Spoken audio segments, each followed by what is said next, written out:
The small village of Brindale lay nestled on the edge of a vast and dense forest, the kind of forest where light rarely touched the ground.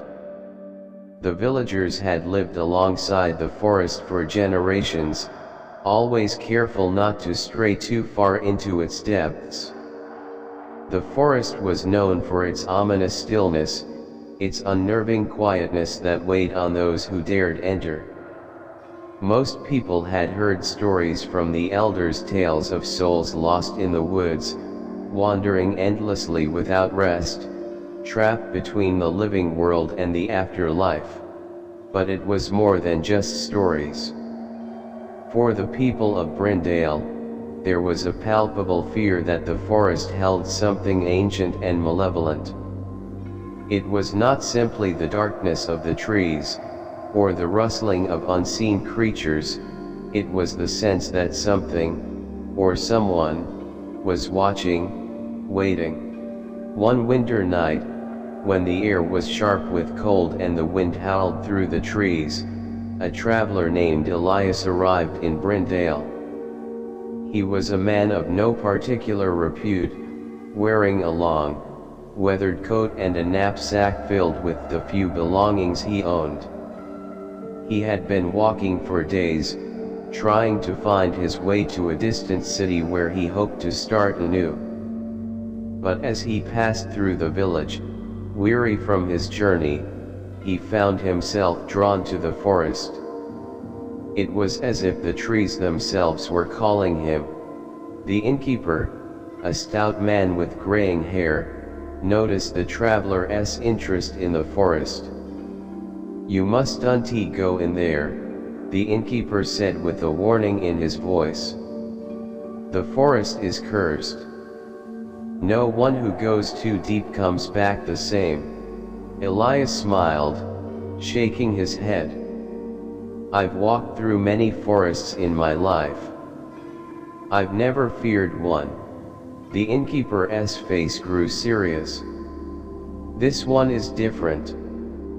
The souls of those who have died in the forest are said to wander, restless and lost.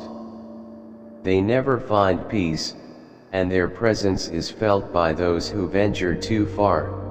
Despite the warnings, Elias felt an undeniable pull toward the trees. He decided that he would take a short walk into the forest to see for himself, but he promised the innkeeper he wouldn't stray too far. The innkeeper watched him go, shaking his head in disbelief, as though he had seen this before. As Elias entered the edge of the forest, the world seemed to change. The air grew heavier, and the trees, which once seemed simply old and majestic, now felt like towering sentinels. Their gnarled branches stretched high above, blocking out the moonlight. The ground was soft with moss, and the silence was oppressive, broken only by the occasional creak of a distant tree swaying in the wind. Elias felt his heartbeat quicken. He wasn't afraid, at least not yet, but there was a strange, unsettling sensation in the pit of his stomach. He walked deeper into the forest, his footsteps muffled by the thick undergrowth. The path seemed to wind and twist, leading him further away from the village. At first, Elias thought nothing of it. He assumed it was just his imagination, the disorienting effect of being in an unfamiliar place. But soon, he realized that the forest had changed. It no longer felt like a natural woodland. The trees seemed to close in around him, their trunks twisted into grotesque shapes, their roots protruding like the fingers of some unseen creature trying to pull him deeper. And though there was no sound, no birds, no rustling of small animals, Elias began to hear something faint, like a whisper, carried on the wind. He paused, trying to locate the source. His heart began to race. The whispering grew louder, but it was not in any language he understood. It sounded more like a chant, a low murmur that seemed to vibrate through his very bones. Suddenly, Elias felt a sharp chill sweep through him, as though a cold hand had brushed against his skin. He turned around, but the path he had come down was no longer visible. The trees had shifted, and now there were only shadows, dark and impenetrable. The whispering had grown into a chorus of voices, murmuring unintelligibly. His breath came in quick gasps as panic began to set in. He had been in the forest for hours, it seemed, though he could not recall the time passing. The shadows moved, swirling around him, and Elias could feel the weight of the unseen eyes watching him from every direction. Leave this place." The voice was clear now, a soft, feminine whisper that came from somewhere behind him. He spun around, but there was no one there. Only the trees, their twisted branches reaching out like skeletal hands. And yet, despite the absence of any figure, Elias felt as though he were being watched by something far older, far more ancient than anything he could comprehend. The voice came again, stronger this time, almost a command. "Leave, before it's too late." Elias's legs felt weak, but he forced himself to move. His eyes darted around, trying to locate the source of the voice. But there was nothing, only the dark, oppressive silence of the forest. He turned and began to walk back, retracing his steps, but the forest had shifted again.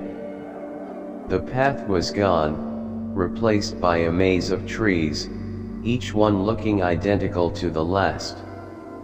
The whispering grew louder, now accompanied by soft, echoing footsteps, as though someone or something was following him. Elias's breath came faster now, his heart pounding in his chest. He ran, his feet slipping on the slick ground, his mind consumed with fear. The voices followed him, their words growing more frantic, more desperate. "Don't look back. Don't look back." But Elias couldn't he help it? He turned, his body trembling, and in that instant, he saw them. Figures, pale and ghostly, standing between the trees. Their faces were contorted in agony, their eyes wide and hollow. Some were clad in tattered clothing, others in shrouds, all of them with an expression of terror and despair frozen on their faces. They did not move, but their eyes followed him, their stares heavy and cold. Elias stumbled back, his mind racing. These were the souls the villagers had spoken of, the lost spirits who wandered the forest, unable to find peace. They had been trapped here, their souls bound to the forest for eternity. He knew, deep down, that the whispers were not meant to warn him.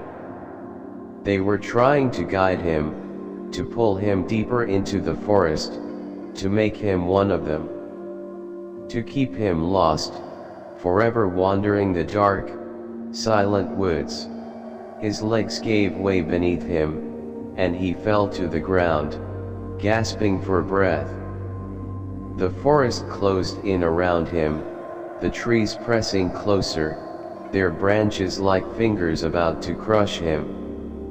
And then, as though the very air had thickened, he felt a presence at his side.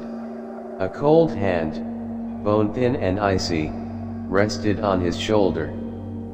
Elias looked up to see a pale figure, its eyes glowing faintly in the dark. It was the woman whose voice he had heard, her face twisted in sorrow and pain. "You should have listened," she whispered, her voice a hollow echo. The figure began to fade, its form dissolving into the shadows. Elias's vision blurred, and he felt his strength leaving him. The forest had claimed him, just as it had claimed so many before him. When the villagers found his body the next morning, it was lying at the edge of the forest, his eyes wide and empty.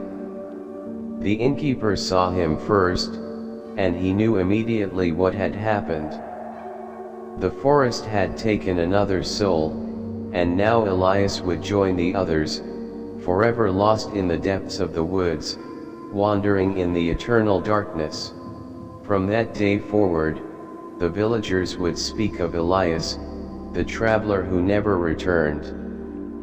They would warn their children of the forest, of the souls that roamed its depths, and the price of curiosity.